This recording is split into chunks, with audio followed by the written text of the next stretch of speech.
May isang taong lubos na nahuhumaling sa iyo, ngunit ang relasyong ito ay ipinagbabawal. At ito ay nangangahulugan ng dalawang bagay na dapat mong unawain. Huminga ka muna bago ka magpatuloy, sapagkat ang mensaheng ito ay hindi random. Hindi mo ito natagpuan ng nagkataon, at ang taong pumasok sa iyong isipan ngayon, hindi sila nandoon ng walang dahilan. May isang tao sa iyong buhay or isang taong patuloy na pumapasok nang hindi inaasahan sa iyong mga pag-iisip na nakadarama ng matinding koneksyon sa iyo. Hindi basta-basta, hindi magaan, hindi pansamantala kundi malalim, obsesibo, tahimik. Nababaliw sila sa iyo ngunit hindi sa isang dramatikong o pangahas na paraan, sa isang kontroladong katahimikan sa isang paraang hindi nila kailanman pinahintulutan ang sarili na maramdaman dati. At gayunpaman ang koneksyong ito ay pakiramdam ay ipinagbabawal. Hindi dahil wala ang pag-ibig, kundi dahil may isang bagay na humahadlang. At ang ipinagbabawal na kalikasan, nito ay nangangahulugan ng dalawang napakahalagang bagay. Mga bagay na nagpapaliwanag kung bakit napakapuwersa ng pakiramdam ng bonda, bakit umiiral ang distansya at bakit hindi kayang lubusang bitawan ng alinman sa inyo. Magsimula na tayo. Kamusta sa lahat? Maligayang pagdating sa Never Give Up. Huwag kalimutang mag-subscribe, pindutin ang bell icon, at piliin ang lahat dahil bawat video ay maaaring magbago ng iyong mindset. Unawain mo ang katotohanan ito. Kapag ang isang relasyon ay pakiramdam ay ipinagbabawal, hindi ito nangangahulugang ito ay mahina. Sa katunayan, ito ay kadalasang nangangahulugang ang kabaligtaran. Ang mga ipinagbabawal na koneksyon ay bihirang mababaw. Hindi sila nagmumula sa kaginhawahan o pagkabagot.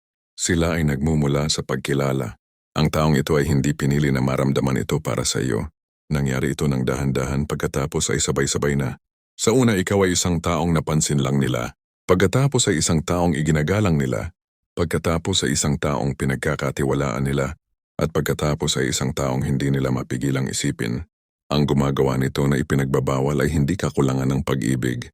Ito ay timing, kalagayan, responsibilidad, takot, o mga hangganan ng moralidad. At iyon ang nagdadala sa atin sa unang kahulugan. Kahulugan bilang isa, ang taong ito ay nakikipaglaban sa kanilang sarili araw-araw dahil sa iyo. O nakikipaglaban hindi laban sa iyo, kundi laban sa kanilang nararamdaman. Nagigising sila na iniisip ka at agad na ipinapaalala sa kanilang sarili kung bakit hindi nila dapat. Inuulit nila ang mga pag-uusap at pagkatapos ay pinagagalitan ang kanilang sarili dahil sa pagngiti.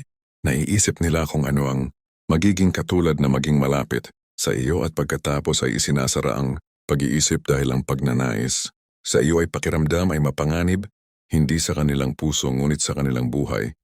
Kung paano ito umiiral sa kasalukuyan, maaari itong nangangahulugang sila ay nakatali na sa emosyon sa ibang lugar, mayroong pamilya, kultura, panlipunan o moral na mga inaasahan. Ang isa sa inyo ay hindi available sa isang paraan na nagpapakomplikado sa lahat o ang koneksyon ay humahamon sa lahat ng kanilang pinaniniwalaang dapat nilang gustuhin. Kaya sa halip na kumilos, nagpipigil sila. Sa halip na aminin, umuurong sila. Sa halip na magabot, tahimik silang nagmamasid. Ngunit narito ang katotohanang hindi napapansin ng karamihan sa mga tao. Ang katahimikan ay hindi nangangahulugang kawalan ng damdamin.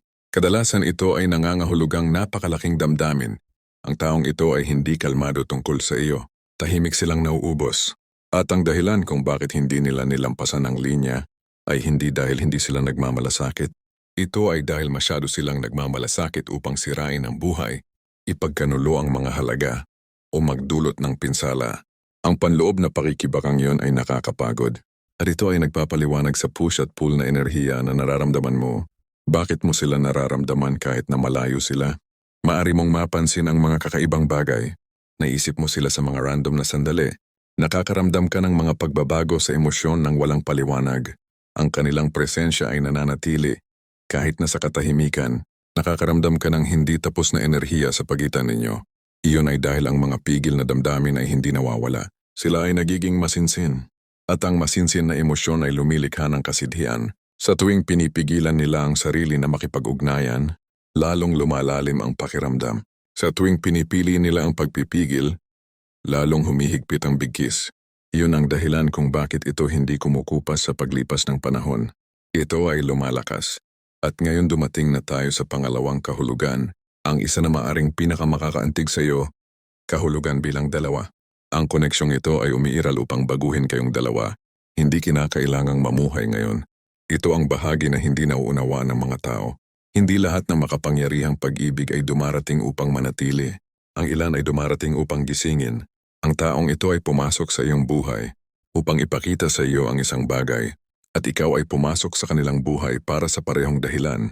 Ipinapakita ninyo ang mga bahagi ng isa't isa na dating natutulog dahil sa iyo kanilang tinanong ang kanilang katapatan sa emosyon, ang kanilang katapangan, ang kanilang ideya ng pag-ibig, kung ano ang kanilang tiniis, kung ano ang kanilang ikinaila.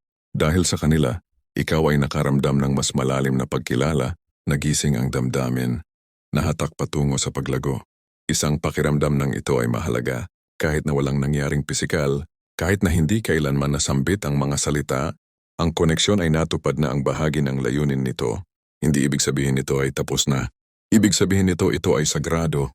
Ang mga paipinagbabawal na koneksyon ay kadalasang umiiral sa labas ng mga karaniwang tuntunin sapagkat sila ay gumagana sa antas ng kaluluwa hindi sa panlipunan. At ang mga koneksyon sa antas ng kaluluwa ay hindi laging sumusunod sa mga timeline na gusto natin. Bakit ang pagbitaw ay pakiramdam ay imposible? Maaring sinubukan mo, sinabi mo sa iyong sarili, dapat akong magpatuloy. Hindi ito makatotohanan. Wala namang mangyayari. At gayon pa man bumabalik sila sa iyong isip dahil hindi ka humahawak sa isang pantasya. Ikaw ay humahawak sa isang katotohanan na wala pang pahintulot na umiral ngayon. Ang katotohanang iyon ay maaaring maging isang tunay na relasyon balang araw. O maaari itong manatiling isang tahimik na turning point sa iyong buhay. Alinmang paraan, nabago ka na nito. At ang parehong ay totoo para sa kanila kahit na aminin man nila ito o hindi. Ang mangyayari sa susunod ay nakasalalay sa isang bagay. Oras ay nagbubunyag ng itinatago, ng takot sa paglipas ng panahon. Ang ilang mga hadlang ay nawawala. Ang ilang mga pagpipilian ay nagbabago. Ang ilang mga tao ay lumalampas sa mga buhay na itinayo nila nang hindi pinapakinggan ang kanilang puso. Ngunit ang ilang mga tao ay hindi kailanman kumikilos. Hindi dahil hindi nila nararamdaman, ngunit dahil hindi sila handa na harapin ang mga kahihinatnan ng katotohanan. Kung ang koneksyong ito ay nilalayong maging isang bagay na tunay, mangyayari lamang ito kapag ang katapatan ay higit sa takot. Hanggang sa gayon ang bigkis ay umiiral sa katahimikan, matindi makahulugan hindi tapos, isang panghuling mensahe para sa iyo. Huwag pagdudahan ang iyong kahalagahan sa kwentong ito. Ikaw ay hindi isang pangistorbo. Ikaw ay hindi isang pagkakamali.